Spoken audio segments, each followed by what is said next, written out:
Gets the white. He's in! Patriots win the Super Bowl! Welcome to Patriots Touchback Podcast. Good evening, everybody. Welcome on to another edition of the Patriots Touchback Podcast. It is me, your host, Carl. I'm joined by Nick and DJ this evening. And welcome, everyone who continue for the support. Make sure you smash a like on the video. You're hitting the subscribe button while you're at it. And you follow us on all our social media platforms. And you're following the podcast on Spotify. And once again, ladies and gentlemen, it is time to, I feel numbness now. I just feel complete and utter numbness with regarding this. So, ladies and gentlemen, please welcome to another edition of What the Happened? What happened? Anyway, DJ, Nick, good to see you, gentlemen. How are you? All good? Yeah, all right, yeah. Yeah. I was having a little rant. Carry on. Well, that wasn't a rant. That was not a rant by any stretch of imagination. That was just stating the ruddy obvious. Okay, where do we start, gentlemen? The defeat again. It seems like last week's win over the Buffalo Bills was nothing more than a mirage. 31-17 loss to the Miami Dolphins, which we sort of predicted in a way. I mean, me and Nick were the ones before Patriots wouldn't make it close. I think it was Luke that was the one that made it look more lopsided. But anyway, Nick, talk us through this, because it seemed like for most of the first game up until the third quarter, the Patriots were well and truly in this, and they were keeping the Dolphins in check here. Yeah, I think it depends on how you truly look at it. I think the Dolphins, even when we took a lead, I don't think the Dolphins were ever in trouble. Their defense had our offense in check pretty much throughout the game. As soon as discount that interception from Duggar that obviously led to the touchdown. Apart from that, the Miami defense had the New England Patriots in check, and you were just waiting for checkmate, really. We're not good enough across the board, with and it's the same old. We sat here and we said it last time. The O-line's not good enough. The guards and the tackles aren't blocking well enough. The tackling or the blocking, if, for example, from the tight ends isn't good enough. Matt Jones isn't putting. He's got no arm talent, so he needs everything else to be perfect. He needs his timings to be right, his feet to be right, his targets to be open and available. And if none of those are right, he's scrambling and he's got nothing. He's got no arm power, so he's struggling. There's no consistency from the offense at all. You have a good performance one week, for example, with the Bills. You have a good few minutes here and there in every game, but it's just so pedestrian and so slow, and it's just boring. And maybe I understand what Man United fans are feeling like at the moment now. Well, they're watching that crap, because I'm watching it, and the Patriots, it's so slow and poor and just never mind. But yeah, I can sit here and I can go over the same things week after week after week, and all I'm doing is repeating myself because it's the same every week. We're not good enough across the board. Job. It does seem like that way. Between the comparing the two teams, it's like comparing chalk and cheese. The Patriots, I would probably say we're like Southwestern Railway. So for me, where I live in Andover to London Waterloo, you've got like 3 or 4 stops before you reach your destination. The Miami Dolphins offense is more like the bullet train. It just goes straight to your destination immediately. And we talk about the lack of talent. Well, the Dolphins have got plenty of that. Tyreek Hill, Jalen Waddle, they've got some studs on the receive on the perimeter, and none of the receivers put up any sort of fight. I think Kendrick Bourne had 36 yards receiving, I think, in that game. He did get the touchdown. Unfortunately, he's torn his ACL and he's now done with for the rest of the season now. So that means step up our 6th round pick, Demario Douglas, to be our number 1. This should be fun and interesting. He's been our best performer anyway. Well, He's been our best performer. When he's been on the field, he's been our best performer. But this is the next thing. You look at Parker's suffering from a concussion. I don't know whether he's made it out of protocol. You know, you've got. You know, he's on the naughty step as it is. You know, you're talking about from now on. We've got to go with, you know, Butte, Thornton, and Douglas as our leading men. Now, I haven't got a problem with that because let's see what they can really do. You know, Thornton had some injuries last year and he looked good occasionally. You know, the less said about Juju, the better. But, you know, the last 9 games, all we can do is use them to assess the roster we have. Who is good enough to stay and who needs to go. That's all you can use these next 9 games for, because you know they're no good for anything else.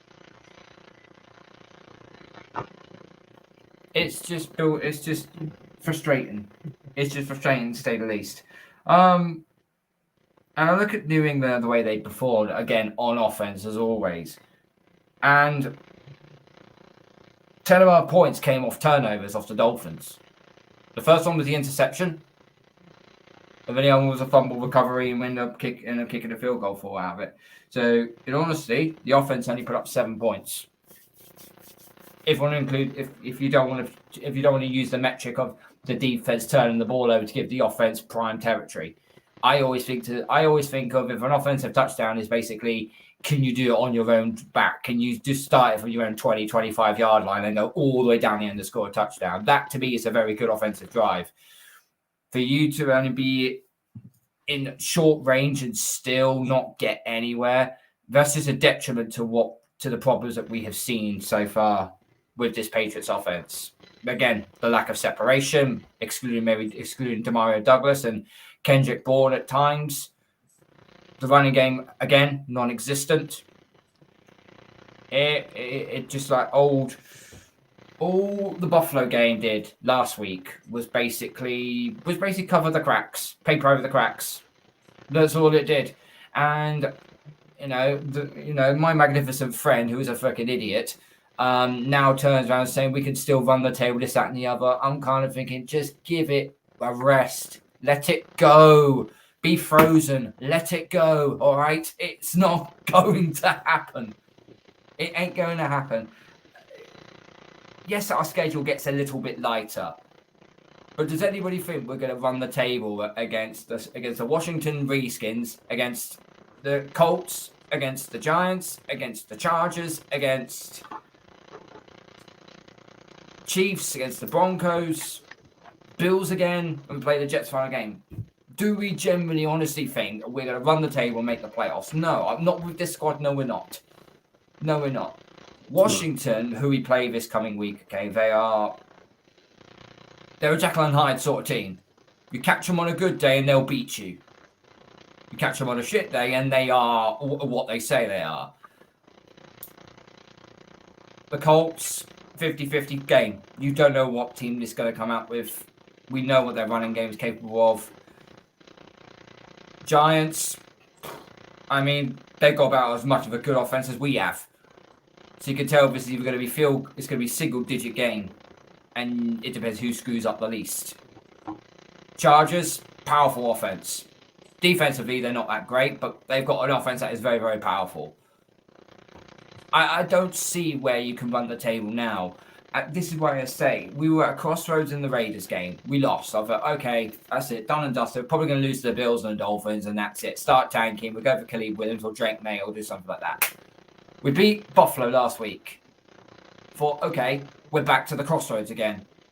Now, do we decide to do we go back to the tank, or this time are we actually going to have a fight for the playoffs? And then come back to haunt us again. We're now in a 2-6 position. And I know we're only 2 games. I know we're only like 3 games now off the final playoff spot. But we haven't had our bye week yet. That'll turn to 4 games. And I just don't see it happening. There are a few people out there that can be as realistic as they want to be. But you have to be realistic as well. And the realistic expectation is this. This team is not good enough to make the playoffs. Why do you want to be in purgatory?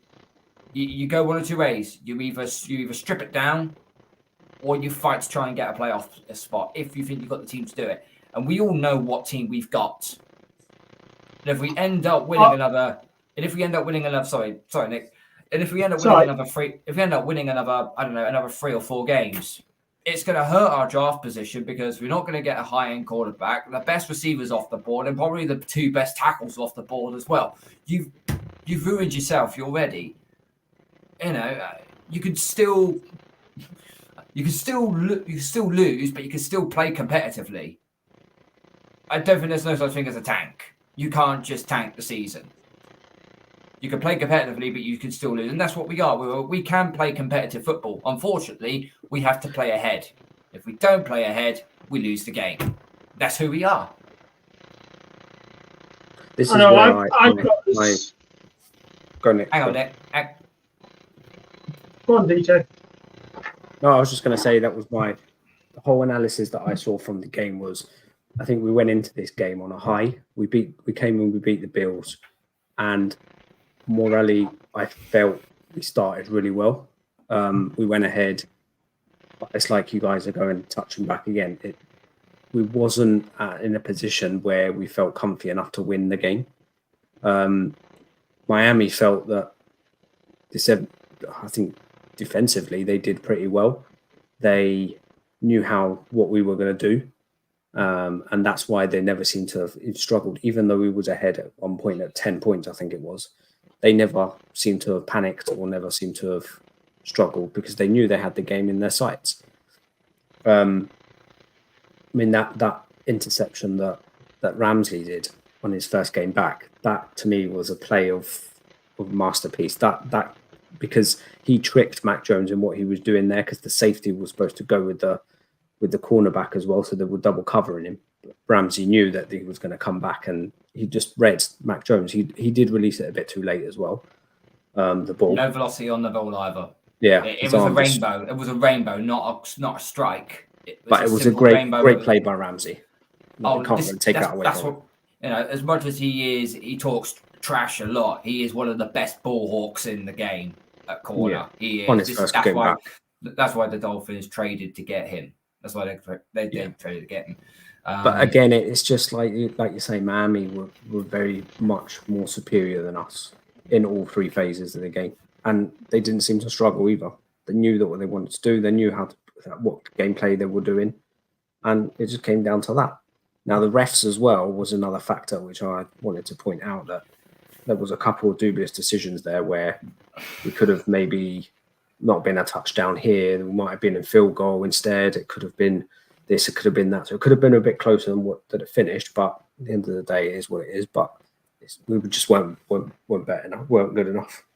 That's it. And it's been like that for the last 8 weeks. Injuries is another factor where I think it's come into play. Bentley went down. You've got ACL on Bourne, Parker with his concussion. They're just all falling bit by bit. So that in that respect, it's not helping us either. Yeah, I think the injuries do have seriously contributed to our lack of consistency. It took ages to get some of our frontline offense actually fit, and then by the time Owenyu's fit and Brown's fit, you've lost Strange for a few weeks, and so it's just been one of those seasons where nobody has been. You haven't. I mean, was Buffalo the first time we got everybody on the offense? On the O line, yeah. On the O line, yeah. I mean, I don't know whether They that says something a lot about, the first time the O-line's fit and the front five are fit and we win. I don't, but going back to what Carl was saying about fit, I can see us at best winning 5 more games, and that is me clutching at straws. But I kind of don't want to win 5 games because, you're in a good, I think we're picking 4th right now? 5th. We're 5th right now. 5th. And even that's not guaranteed to get Drake Mayer. Yeah. You don't want to drop a lot much of them lower. saying he's going to fall there. But so he will fall 5th. But, I think I don't get why we didn't just, trade the house this week. Should have got rid of. Don't get me started. We'll get on the trade in a minute. Just to piggyback off DJ, because you said that there was a lot of bad decisions that went our way. Yeah. There was some ref ball involved, but I'm just going to give you 2 statistics which kind of just kicks it out the park. New England were 1 for 9 on 3rd down. The Dolphins were 3 for 3 on 4th down. Yeah, they play aggressive. We are not an aggressive team. And when the day and age is right now of the NFL now, where you have to start. We're not aggressive because we're not confident enough in making the 4th down passes or the 4th down conversions. No. Yeah, I think you'd rather just punt it on 3rd and 1 or 4th and 1. It's just, I don't know. It's just unlike Belichick. Like I don't get it. It's just really frustrating, because I think we've been a bit as fans for the last 12, 15 odd years. We've been like Man United used to be in their glory days with Fergie time and all that shit. We was in that position, and now we're in the same boat as Man United are now, where they're struggling, and we seem to be struggling as well. So it's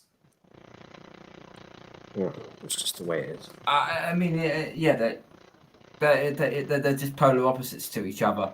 But overall, I didn't think Mac Jones had the worst of games, but it's by no means it was one of his best ones either. But I think as soon as he threw that interception, the wheels fell off. After that interception, the wheels fell off. The offense couldn't get going then at all. The running game is a major factor as well, because I think the kid needs to have a break. You can't keep throwing it all the time. You need to have some leverage, and you need to give him some support and let him run the ball every now and then. Give the guy a break. I mean, yeah, I get it. He's not the best of throwers, but if he's consistently throwing 3 passes a down, and the running game's just not there, teams are gonna, they're gonna notice that, and they're gonna play that as an advantage. So Ramondre Stevenson had 10 carries for 39 yards. Ezekiel Elliott had 7 carries for 36 yards. Both averaging. I mean, Ramondre averaged just under 4 yards a carry, and Ezekiel Elliott averaged over 5 yards a carry. If that's how we're running, surely that's got to be worth keep running that ball a little bit more. Because Mac Jones threw the ball 29 times, we rushed the ball 19 times. You can't run the ball every play of every drive. You just can't do it. And you haven't got. It goes back to what DJ said about depth. You've got Stevenson and you've got Elliott. You haven't got the depth at running back to keep running the ball play after play after play.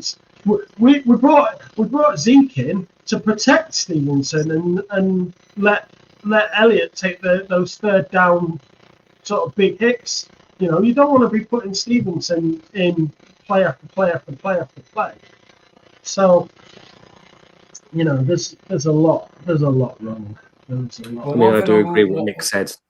Where this, I would just looking at the schedule now, I'd say at most I've got maybe 3 more victories, 3 wins if we're lucky.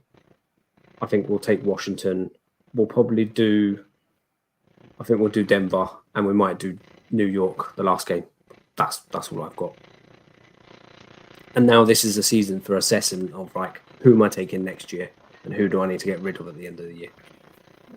Yeah, I mean, one last thing I'll go with Mac. I mean, there was an opportunity for him to put us back into the game. So I think it was in the third or fourth quarter. So it was 3rd and 15. He went down. He went for a play to the running back, Ramondre Stevenson. If you watch that play very, very closely, Devontae Parker had finally got a bit of separation and had run a crossing route and was ready to. And was going into the end zone. Mac Jones only went to his first read. If he missed, if he went to the second read, that's a touchdown. It's a 7-point game, and it would have put the Dolphins under a little bit of, oh, okay, they're not going away yet. We need to try and do this again. But the one play that really did annoy me, and it was the first touchdown of the Dolphins. Why is JC Jackson playing that close to Tyreek Hill? If he gets every time Tyreek Hill gets in front of you, guess what? You get boat raced.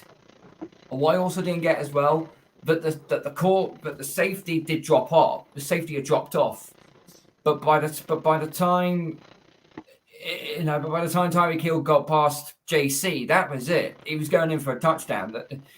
Two things you don't do. You don't try and go one-on-one with him because he's going to completely burn you. And secondly, you have to keep him in front of you. Why are you not going another 5 to 10 yards back? I don't care if he gets chunks and chunks of yardage. Just don't give up the first down and don't give up the touchdown. That's all you've got to do with Tyreek Hill. And I know it's easier said than done. Yeah, he's on a different level than that. But you can... We've played Tyreek Hill before. We've had corners and safeties that have actually shut down Tyreek Hill before. And I know Christian Gonzalez was fantastic for us in week 2, shutting down Hill, done an amazing job on him. But you have to go back to what else used to work, which is stick a corner on and put a safety over the top. And for some reason, we didn't use and we did use that tactic, and that's it. We got burned for it. We said that last week. Sorry. Yeah. We just said that. We said that last week, didn't we? When we talked about the Miami game last week, we said, one of the keys is keep Tyreek stacked in front of you. Don't let him run past you. Keep him in front of you. And like you just said, if you keep that distance a bit more, don't let him burn you and keep him in front. Block him. Do whatever you have to do to keep him in front. Doesn't matter if you give up 2-3 yards, after the catch. Fine, fair. But don't let him burn you in a foot race, because you will lose. You will lose unless you're going to play Tyquan Thornton at corner. You're going to lose every race against Tyreek Hill. It was just stupid. One thing I did see though, New England do well though, was they did neutralize Miami's running game. I think they learned from week 2 because Mostert completely bossed them. Frankly, this time round didn't quite happen. So it was good to see the run defense actually do some work for a change. I don't think it was 100%. Yeah. For me, I think the only player really could have his head held high during that game was probably Kyle Duggar. He was the only one who made many. He got an interception. He got the forced fumble. He got a sack as well. He was all over the shop. Kyle Duggar was. But once again, guys, we're now sitting at 2-6. We're in a massive hole now, and our next 2 games for our bye week should be competitive games, which we should be able to win. And it's nice to say that we should win those games, but our other side of our heart is turning around and saying we don't want to win any of those games. We want to get the highest pick possible so we can get one of these high-end talent quarterbacks, because that is something that we're lacking and something that we're missing. Or if you do believe that Mac Jones is still the guy, you better load him up with weapons. Problem is, if you've got a high draft pick, you're then putting your faith in the idiot to actually do something with them. He'll probably pick a defensive player. Or a long snapper from the North Rye, or whatever that bloody it's Division 2 school or something. I don't know. He can't seriously do that this time round. With a top 5, top 6 pick, you've got to go offense, because the B's solid. Yeah. Well, we'll get into Belichick a little bit later on. Okay. there was something that I heard earlier on today, and it absolutely really annoyed me. And that was the fact that Belichick only likes to work with people that he likes or can actually work with. So basically, he doesn't want anyone with an ego, doesn't want anyone that has got a history problem or anything like that. Well, what is the number one position where you're going to have egos and you're going to have volatile type of players? The wide receiver position. So it's tough shit. You've got to draft them sorts of players. And guess what?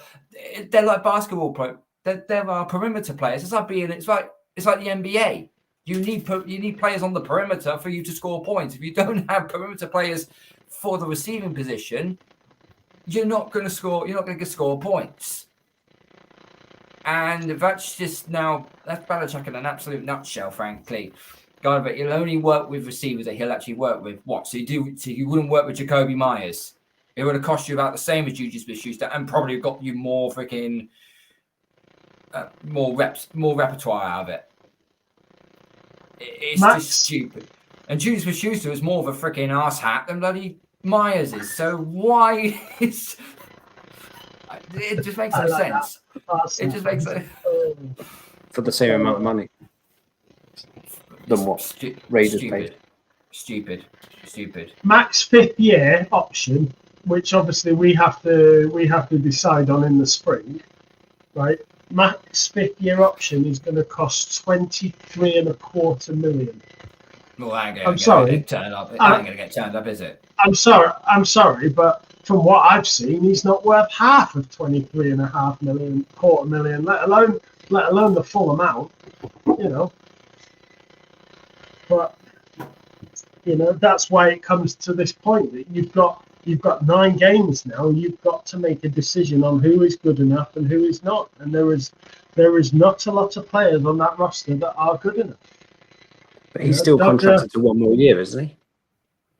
Yeah, Max in his 3rd year now, so he's got his fourth. He's got his 4th year next year. And then if we 2024, and then his 5th year would be 2025. But you have to confirm the 5th year before the 4th year starts. So this spring, effectively, is when we have to declare whether we want to take it. Now you could say, yeah, we'll take it, and then you trade him away.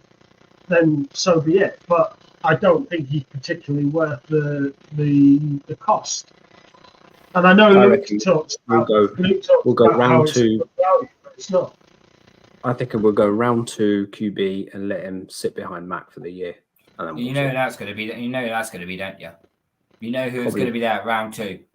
I'm hoping it's going to be Penny, but I don't know if he'll drop that. No. It's going to be JJ McCarthy.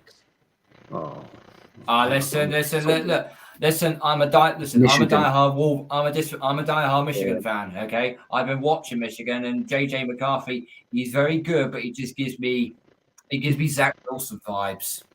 The only difference is he's not a cheater of a coach. What? Isn't his coach some kind of cheater or something? Cry me a river. He's going to end up with this podcast as my witness. I guarantee you, I'll bet a $5 with both of you right now. I guarantee you, Harbour ends up at the Raiders. I guarantee you, Mark Davis brings him at the Raiders. No. Yeah, guarantee it. I mean, I'll bet a $5. I'll bet you a $5. He is a volatile type of head coach. So guess what? That kind of does fit the mold in a way.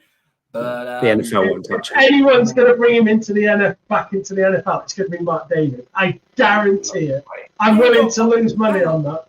Now we're on the subject of the Raiders, okay? I know this is the Patriots podcast, but obviously we know what's happened in the Raiders, okay? So head coach Josh McDaniels has been fired. Dave Ziegler, the GM, also got fired as well. Offensive coach. We're only going to say this to you Raiders fans because we know Josh McDaniels very well. And guess what? So do Denver Broncos fans. We tried to warn you. This guy is not a head coach.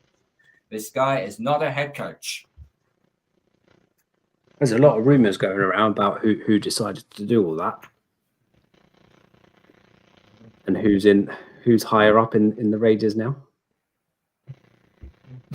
Technically not yet. Technically not yet. Technically, no. I thought he is. No, he only owns a 10% stake. No, it's not I think been it's like confirmed yet. it's Still 10% some kind of stake. advisor, I isn't he? think he owns something like a 10% stake in ownership. Brady does, but Mark Davis still owns the team, even though he ain't got a pot to piss in now, because now he is paying for 2 head coaches who are not coaching the Raiders. I reckon, right? Bold prediction: Gruden comes back and he drops a lawsuit. No chance. No chance. No. Roger Goodell will not allow that to happen, although Dan Snyder has now gone from Washington now. But anyway, I see a lot of rumors going around saying that McDaniels could possibly come back to New England this season to be QB coach for Mac. I mean, I wouldn't be at all against it if our record was, say, in the 500s. Then I'd say bring him back in. Let's see what we can get out of him, because you managed to get a tune out of him, but no one else can. But this is what I was going to mention. But I think we're Mac's rookie year. Mac's rookie year, who he was head coach of McDaniels, and he made it work. Yeah, because he condensed the playbook. Matty P came in. He had a lot more quality and depth, though. He had a lot more quality. He had a bit more, but he had better quality depth at wide receiver, and he had better quality depth in front of him protecting him. It's not. I get it's not all on Mac, but a lot of it is on him. And I don't. Josh is going to take some time out and whatever, like every coach does after the big. So Josh isn't doing anything for the rest of this year, and he's getting paid for it. Yeah, he's in no rush.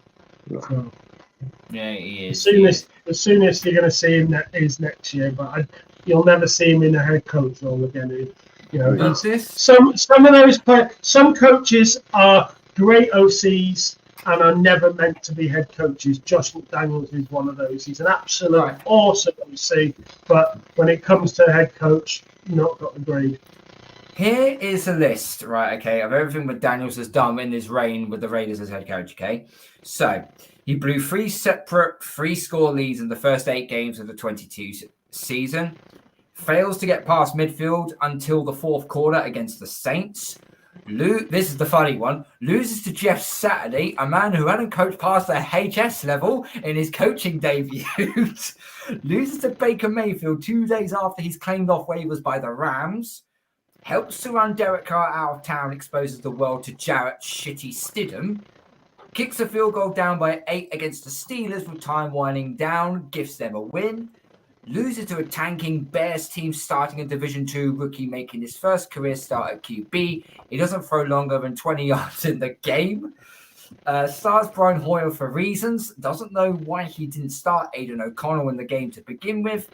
Team all but mutinies against him, completely misuses all talent on the roster, skins the Patriots alive, fails miserably. I wonder where we've seen that before. And finally, was as predictably terrible as everyone expected him to be. And signed an injured Jimmy Garoppolo. Okay, and signed him into Jimmy Garoppolo. But here's the thing, right? We now know that we all know that the Belichick coaching tree is, well, it's like one of those trees in the desert. It's got no leaves, no fruit, no nothing. It's just twigs. I'm going to give you, here's something you want to listen to this, okay? So, the head coaches, when they haven't had Tom Brady, okay? Eric Mangini, 33-47. Matt Patricia, 13-29. Joe Judge, 10-23. Josh McDaniels, 20-33. Bill O'Brien, probably the best one of the lot, 52-48. Bill Belichick, 79-91. Brian Flores, 24-25. Romeo Crennel, 32-63. You add all that together in the win-loss percentage, it's 42%. So this is a warning. This is a warning and a note of non-confidence by us here at the Patriots Touchback to go to every single NFL team. Don't take one of our coordinators because you are going to die. It's as simple as that. Die. Take our head coach though. No. No. Oh dear. But I saw a tweet today about Jimmy G. Going back to Jimmy G.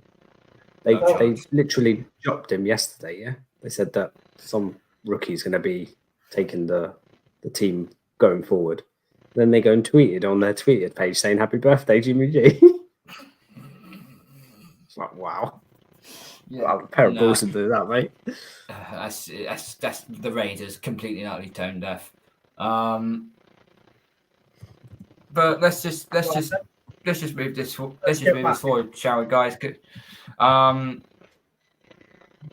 What do we see now with Belichick? Because go on, Nick.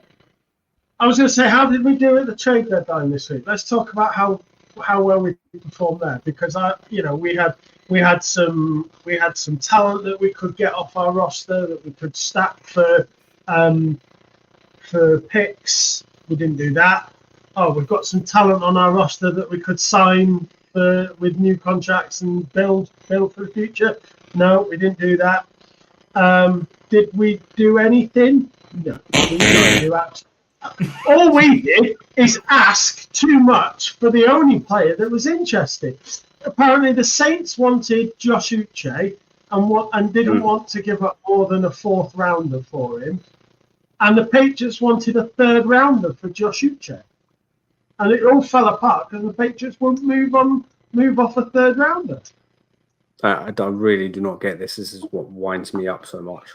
We know that what we're doing this year is not the best to our ability. So why not offload the guys that we're not going to end up signing in the next 3 or 4 months down the line? Really do not pisses me off, because I don't see us re-signing Uche, and if it is, it's got to be on a fucking friendly deal for the team, because we ain't going to pay him mega money. Duggar, fair enough, he's the only one I would have kept because I know we're going to have to pay him big. Brown, I would have tried and get something out of him. I think he's done on the offensive line, to be honest. Then Awanu, again, he's a bit of a 50-50 guy.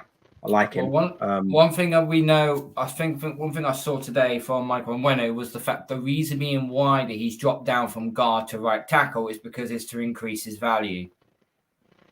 That was what he said, to increase his value.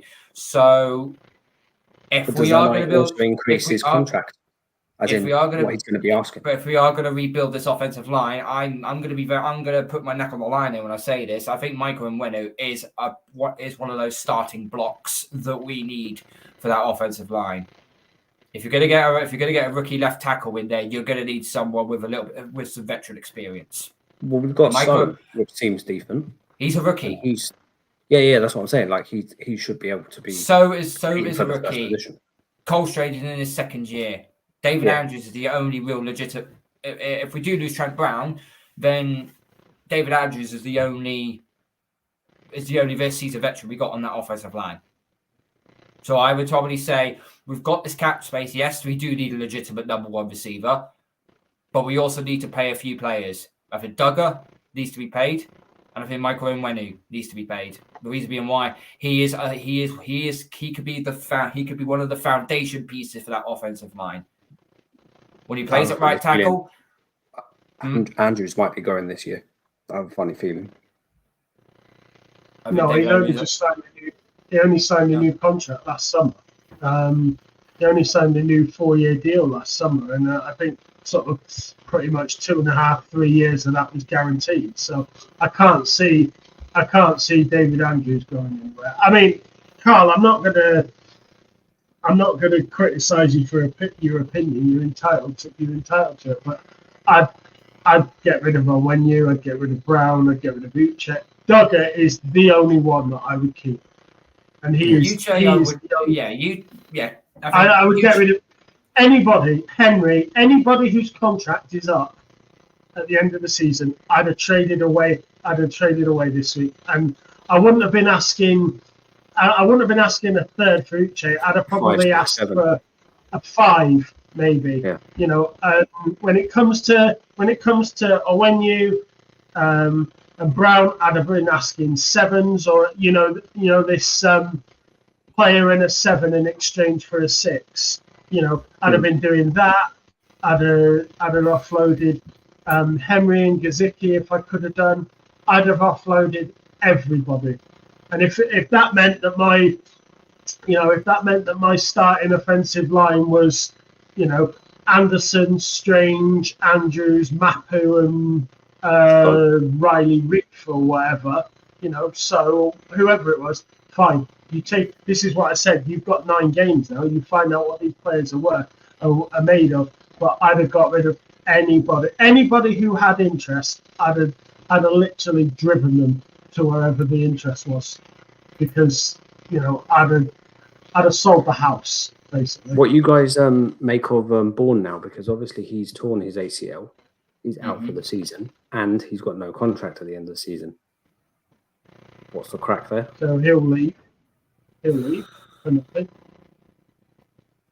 I mean, if nobody signs him in that period, in that free agency period, then you won't get a comp pick for either. Because the comp pick window is only between free agency opening and the draft, I think. So if he's injured, you're not even going to get a comp pick for him, because no one's going to sign him that early. But would you not bring him back on a cheap deal, knowing that he's just come off an ACL? No, because I don't think he's put in enough production for the contract that we had him for.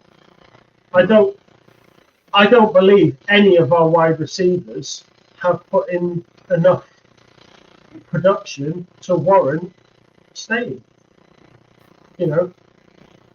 Brute is a rookie.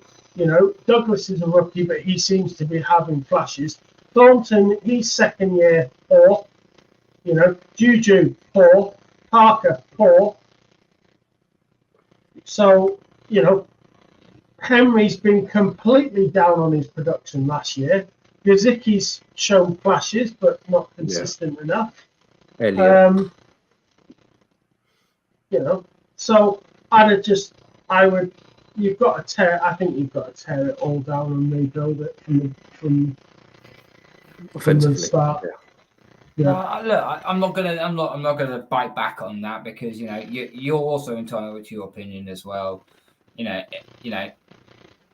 But if we do, I don't know what the tackle position will be like in free agency, because I haven't deep dived into that yet at all. But I say, if there's nothing out there significant, you have to try and keep hold of the pieces that you got. Uche, I think we should get rid. I would have loved to have actually traded him, because that wound me up. I was like, you've got a perfectly good piece that could be at least a 3rd round pick here. Go trade him off somewhere. But the Saints wanted something more for it, and I was like, it's either that or you use a couple more draft picks and get 2 more offensive line players in the draft and build on those guys with the ones that you already got. So he seems to be decent. I like him as a person. I'm not going to reverse back fucking 12 months back to the draft of the draft early on in this year, but we took Tyquan Thornton. 2 or 3 more picks down the board. The Browns end up taking Darwin Jones, who hasn't given up a single sack all freaking season. Yeah. Let's not. We had an opportunity, and I said this on the podcast a while back on free agency. I said there was one tackle to go and get in the 2nd or 3rd round. If he's still sitting around there, get DeJuan Jones out of Tennessee. Go and get him, and we fucked it. Excuse my language, but we. Calm down. Sure. It's 2 years ago. It's GM Bill all over. He's constantly blowing it. He spent years up building this great defense, and it's not as great as it's supposed to be. But he's neglected the offensive side of the ball, and we're now paying for it. So you're now effectively saying you need to spend this entire draft class on the offensive line. I agree. Yeah. No, you need to. You need to. Right, 2 more things before we get on over, guys. So there was a recent update from NBC's Pro Football Talks Mike Florio. And according to a very well-known source of his, apparently rumors flooding around. Apparently, the Washington Commanders could be looking to try and trade for Bill Belichick in the offseason.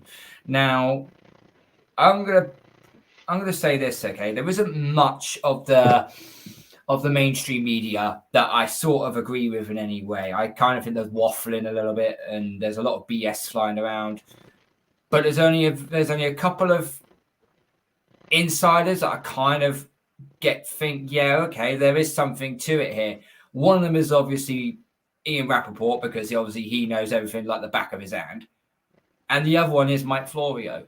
Every time Mike Florio makes some sort of prediction or he knows a source of some kind, it generally 99% of the time actually comes true. Well, he did come out saying that it was from a valuable source that he trusted the person that told him. But he trusts. Still very, Josh Harris. Yeah, now the Commanders are now under new ownership. Now they're under Josh Harris, and they did a lot in their trade deadline, because either they were going to try and force it through and see if they can get the 7th wild card in the NFC, or is it time to sandbag? They sent Montez Sweat to the Bears for a 2nd-round pick, and they sent Chase Young to the rich get even richer San Francisco 49ers for a 3rd-round pick. I mean, that is a steal. That is an absolute steal. How do trades like that happen? Head coaches, though. Yes. Can you trade? Can you do that? But if surely Bill must have some kind of contract saying, like a clause saying that you can't get traded, or he gets to choose. Yeah, he's going to. Obviously, the Commanders are going to sack Ron Rivera. That's obvious. They will. They're going to sack Ron. An inside source has told me that will happen. And then obviously, it's just a case of, if you want a head coach, you just have to give the other team compensation. That's all it is. But how much? What compensation are we talking about here? Exactly. Well, I think you'll probably be able to get a first out of Bill, and then if Bill wants to take his sons with him, which you would expect him to, you might be able to get, I don't know, a couple of 7s, or maybe a combined 6. But I think you could probably, if you get just on Bill, you could probably get a first for him at this age, at his age now, with his performance. Probably still get a first for him, and the Washington first won't be terrible, especially if they are gonna, sandbag. Yeah. You probably say quite. You could quite. He's the GM anyway. Who's he going to go to? Who's he going to go through? So Commanders have to go through Bill. So it's either Bill or they would go to Robert Kraft. No, I don't think it can. He'll go through Robert. No, it will go to ownership. He'll go up to ownership to do that. And it wouldn't even be. What would happen is somebody from Josh Harris's team camp would go to somebody from Kraft's camp, and it won't be Kraft and Harris. And it wouldn't even be agent and agent. It'll be Bob from next door and Jeff from next door, and they'd get together and go, "Hey, would you be interested in that?" And Jeff would go, "Well, I'll go and see my mate Bill, and I'll see what he says." And Dave will be like, "All right, I'll go and see my mate Josh," and they'll go and have a chat, and then they'll come back and say, "You know what? My mate Bill quite fancies that. What does Josh think?" And like, "Oh, well, Josh is quite happy to have it, And then Josh will go and see his mate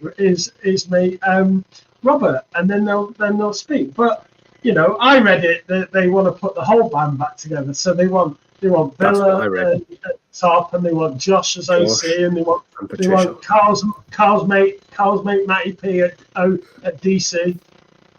So Excuse me. You want to get that absolute ass rat's name out of your mouth? I was wondering whether you were going to bite on that.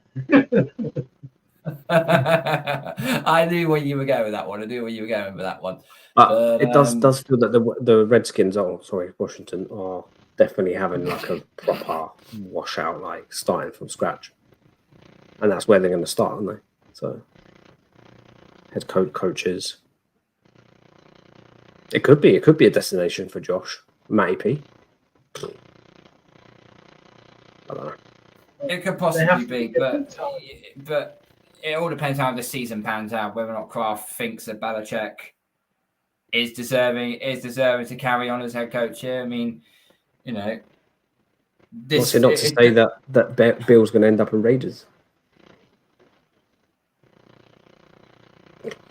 Why? Could be. I can't see Brady? that happening. You've just got rid of Josh. He ushered Brady out. Why the hell would he? No. Come on, mate. Come on. I don't know.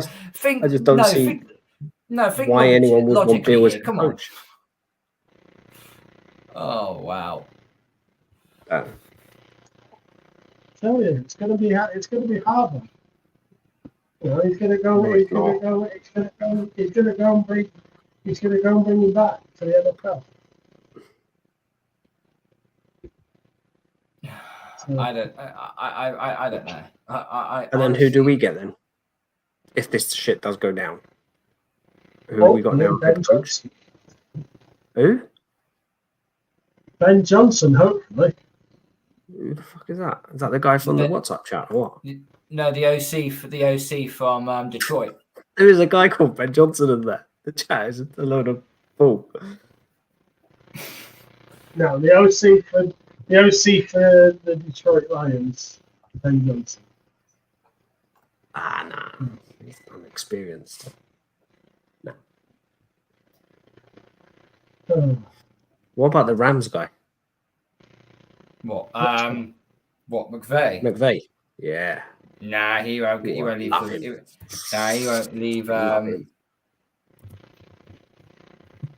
won't leave.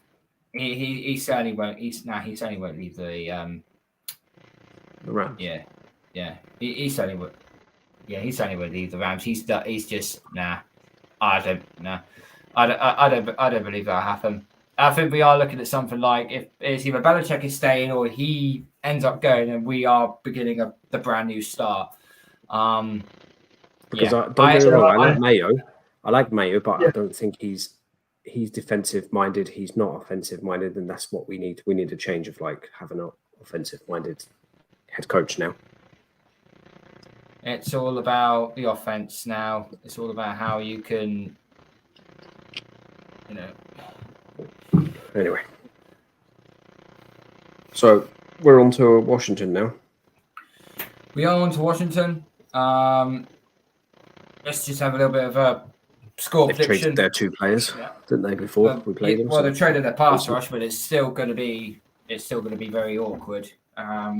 They've got some good receivers: Terry McLaurin, Johan Dotson, Curtis Samuel. They've got Logan Thomas at tight end. Their running backs are very good as well. Brian Robinson Jr., great story that he had and how he came back from that, which is fantastic. And Antonio Gibson. So they've got good weapons. Somehow, he's okay, but they can't block him. They don't help him. Somehow gives me Baker Mayfield vibes, but very less arrogant, if that makes sense. I think there's a stat where he's the most sacked player in the NFL at the moment because of his offensive line is just shit.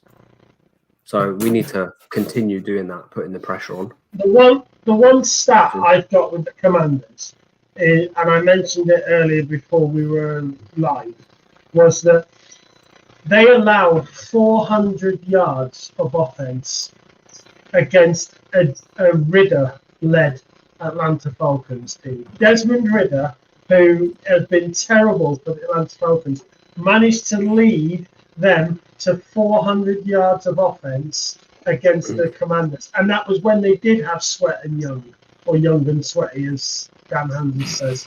So, when they had Young and Sweaty, trademark Dan Hansen, they still allowed 400 yards against the Atlanta Falcons. So this team can be had. It's please don't lose. Please don't lose. No. We're going to Germany next week. I really want to come to Germany in a good mood. Please don't lose. We're drinking German beer. What else to be in a better mood for? Anyway, right, let's go around the horn. Let's go for score predictions. So, DJ, start with you. I'm going to go Patriots win. 24-14. Nick? Patriots win just 2017.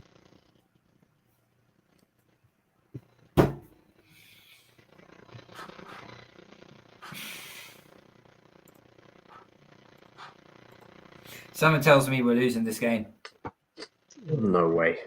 Something tells me we're losing this game. We're not going to get blown out, not at home. But I don't think Washington are going to make it easy for us.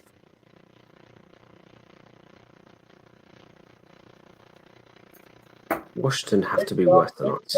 Come on. With what they just done. Come on, put your money where your mouth is. Come on. What, you want me to go with Washington? Do it. Yeah, if you think Washington are going to win it, come on, say what they're going to win. Are we at home or away? We're at home. We're at home. We're not losing that, man. We're at home, and the spread is minus. We're ahead, yeah, but the spread's minus 3.5. The spread, they're all wrong anyway. So I'm going to say Washington win 26-24. Wow. I want to be wrong. I'm impressed you joining a Redskins stream or what? Do you want to end up joining Redskins? You're not allowed to say that word, so out you go. Out you go. That's a slur. That's a slur. I'm impressed that you think the Patriots are going to score 24 points. The Washington commies. Yeah. Come on, against that D, we have to.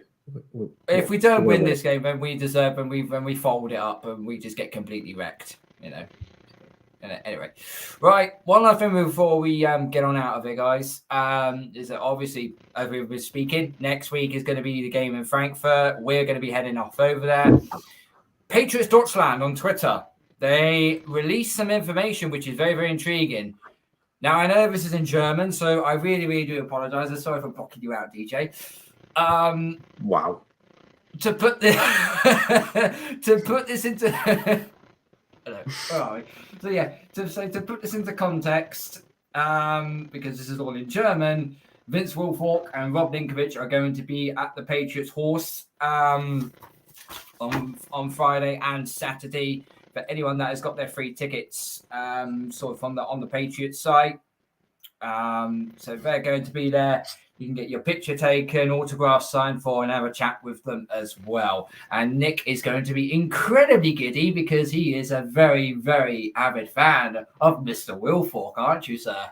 I am indeed. And if I pass out for embarrassment and faint, you're responsible for getting me off the floor. Have you seen an offensive lineman trample or fall on a quarterback before? I don't want to have that experience. I have immense admiration for Big Vince. I just think about when he turned up at the Texans in that denim dungaree thing. He was absolutely naked underneath it. I can't play that. And he did that here. I've talked about it on here before. And he did that body issue with ESPN in like 2015, I think it was. He's a big lad, and he bears all on the front of ESPN Sports. Fair play to you, mate. He's got bigger balls than I have. So I just think he's like DJ just said it. He's absolute stat. He's absolutely, immense, and I mean, I've got big hands, but I'm pretty sure if I shake his hand, my hand will just pale in insignificance to that big mitt that he's got. So, I hopefully I do get to have my picture taken with him. And if DJ sat outside because he's only on the reserve list, I'll WhatsApp him. I'll sneak in. Don't worry. Climb the gates or something. Climb the gate. If this is Germany, they'll shoot you. Or put you in a camp. Oh, Wow. wow. Oh, God. Right, on that note, we're going to get on out of here. Nick, DJ, thank you so much for joining. Absolutely brilliant as always. Thank you everyone that's been watching and also listening to us on Spotify. Make sure you're smashing a like on the video. Hit the subscribe button when you're at it on our YouTube channel. Follow us on all our social media platforms. Tell all your friends. Yeah. Can the Patriots bounce back this time round? And they need to. Otherwise, it's tank time. And I don't care what any top Patriot fan will turn around and say, oh, we're not going to lose this, that, and the other. Trust me, this team's not good enough to make the playoffs. So why should we push any further? But thank you for watching. This has been the Patriots Touchback. And we will be back again next week for the review of the Washington game. There will be no preview of the Colts game, however, because next Saturday we will be in Frankfurt and we'll be doing a live stream from YouTube for the first time ever. All 4 members, me, Nick, DJ, and our Irishman, Luke, will all be in the same room together doing the same podcast. And we can already tell it's going to be an absolute shit show. So from all of us here from the Patriots Nation, good night, God bless, go Patriots.